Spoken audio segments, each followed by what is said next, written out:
আসসালামু আলাইকুম। আজকে আমি মাত্র ৩ চামচ গুঁড়া দুধ দিয়ে নরম তুলতুলে সেরা স্বাদের কালো জামুন মিষ্টি বানিয়ে দেখাবো। এই মিষ্টি দেখতে যেমনই লোভনীয়, খেতে তার চেয়ে বেশি টেস্টি হবে আর বানানো একদমই সহজ, যে কেউ খুব সহজে বানাতে পারবেন।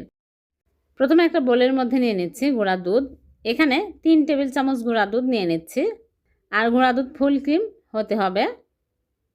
উঁচু করে ৩ টেবিল চামচ নিয়ে নিলাম। আর ময়দা নিয়ে নিচ্ছি ৩ টেবিল চামচ। ময়দা কিংবা আটার যে কোনো নিলেই হবে, মেপে নিতে হবে। তারপরে এর মধ্যে দিয়ে দিচ্ছি বেকিং সোডা 1/4 চামচ। এর চেয়ে বেশি দেওয়া যাবে না। আর বেকিং সোডাই দিতে হবে, বেকিং পাউডার দিলে হবে না। তেল দিয়ে দিচ্ছি 1 চামচ। তেলের পরিবর্তে ঘিও দিতে পারবেন, ঘি দিলে আরও বেশি টেস্টি হবে। এখন আমি ভালো করে ঘষে ঘষে মিক্স করে নেব। ভালো করে মিশিয়ে নিতে হবে, যেহেতু এখানে বেকিং সোডা আছে, ভালোভাবে মিক্স হয়ে যাবে। একটু সময় নিয়ে ভালো করে ঘষে ঘষে এইরকম করে মিক্স করে নিতে হবে। আর গুঁড়া দুধ কিন্তু ফুল ক্রিম নিতে হবে, তাছাড়া মিষ্টি ভালো হয় না। আর হাতের কাছে যদি ঘি থাকে, ঘি নেবেন তেলের পরিবর্তে, তাহলে মিষ্টি আরও বেশি টেস্টি হবে। ভালো করে মিশিয়ে নিয়ে তারপরে এখানে নিয়েছি নর্মাল পানি, অল্প অল্প করে দিয়ে নরম করে মেখে নিব। বেশি পানি লাগে না, সামান্য পরিমাণে পানি লাগে। এইরকম নরম করে মেখে নিতে হবে। 5 মিনিটে শক্ত হয়ে যাবে। বেশি নরম করা যাবে না, আবার বেশি শক্ত করা যাবে না। এইরকম করে নরম করে মেখে নিতে হবে। এখন আমি 5 মিনিট রেস্টে রেখে দেব। 5 মিনিট পর হাত ধুয়ে হাতে ঘি লাগিয়ে নিয়ে এইরকম করে ছোট ছোট করে চমচমের শেপ দিয়ে নিচ্ছি। এরকম করে সবগুলো মিষ্টি বানিয়ে নিব।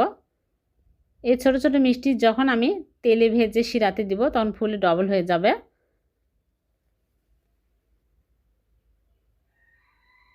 খুবই কম খরচে, কম সময়ে এই মিষ্টি বানিয়ে নেওয়া যায়। খেতেও হয় অনেক মজার।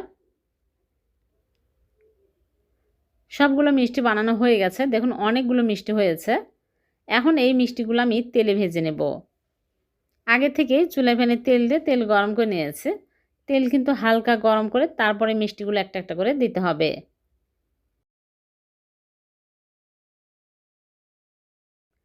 তেল হাই হিটে গরম করে মিষ্টি ছাড়া যাবে না, তাহলে মিষ্টি চট করে কালার আসবে আর ভিতরে কাঁচা থেকে যাবে, তখন মিষ্টিগুলো ভালো হবে না। দেখুন মিষ্টিগুলো ফুলে ডবল হয়ে গেছে। এখন আমি অনবরত উল্টিয়ে পাল্টিয়ে কালো জামুন কালার করে তুলে নেব। আপনারা চাইলে গোলাপ জামুন কালার করে তুলে নিতে পারেন। আর মিষ্টিগুলো একদম হালকা আঁচে একটু সময় নিয়ে ভেজে নিতে হবে। হাই হিটে মিষ্টি কখনোই ভাজবেন না, তাহলে মিষ্টিগুলো ভালো হয় না, ভিতরে কাঁচা থেকে যায়। আর এই মিষ্টিগুলো যখন আমি শিরার মধ্যে দিব, তখন মিষ্টিগুলো ফুলে না। পছন্দ মতো কালার হলেই তুলে নিতে হবে।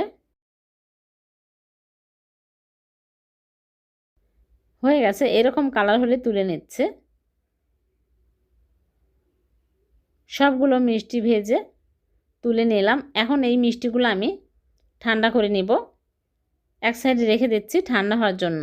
আর এদিকে চিনি শিরা তৈরি করব। এর জন্য চুলায় প্যান বসিয়ে দিয়ে দিচ্ছি চিনি 1 বাটি, আর পানি দিয়ে দিচ্ছি 2 কাপ। পানি বেশি দিতে হবে। 2টা এলাচ দিয়ে জাল করে বলক তুলে নেব। ভালোভাবে বলক চলে আসলে মিষ্টিগুলো দিতে হবে। মিষ্টিগুলো দিয়ে বেশি জাল করব না, মাত্র 3 মিনিট জাল করে নিলেই হবে। আর মিষ্টিগুলো ঠান্ডা হয়ে গেছে। ঠান্ডা মিষ্টি গরম শিরার মধ্যে দিয়ে ঢেকে জাল করব 3 মিনিট। বেশি জাল করার প্রয়োজন নাই। 3 মিনিট পর ফিরে আসলাম।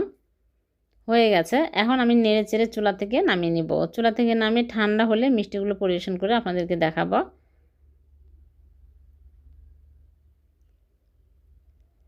ঠান্ডা হয়ে গেছে আর মিষ্টিগুলো ফুলে একদম বড় বড় হয়ে গেছে। কতটা নরম তুলতুলে। এখন আমি মিষ্টি আপনাদেরকে তুলে পরিবেশন করে কেটে দেখাচ্ছি। মাত্র 3 টেবিল চামচ গুঁড়া দুধ আর 3 টেবিল চামচ ময়দা দিয়ে এই মজার মিষ্টি বানিয়ে ফেললাম। আর একটা মিষ্টি কেটেও দেখাচ্ছি কতটা নরম তুলতুলে হয়েছে। ভিডিওটি যদি ভালো লেগে থাকে লাইক কমেন্ট শেয়ার করে দেবেন, অন্যকে দেখার সুযোগ করে দেবেন। আর এরকম সহজ নতুন নতুন রেসিপি পেতে আমার চ্যানেলটিকে সাবস্ক্রাইব করে চ্যানেলের সাথে থাকবেন। আবার দেখা হবে এরকম নতুন কোনো রেসিপিতে। আল্লাহ হাফেজ।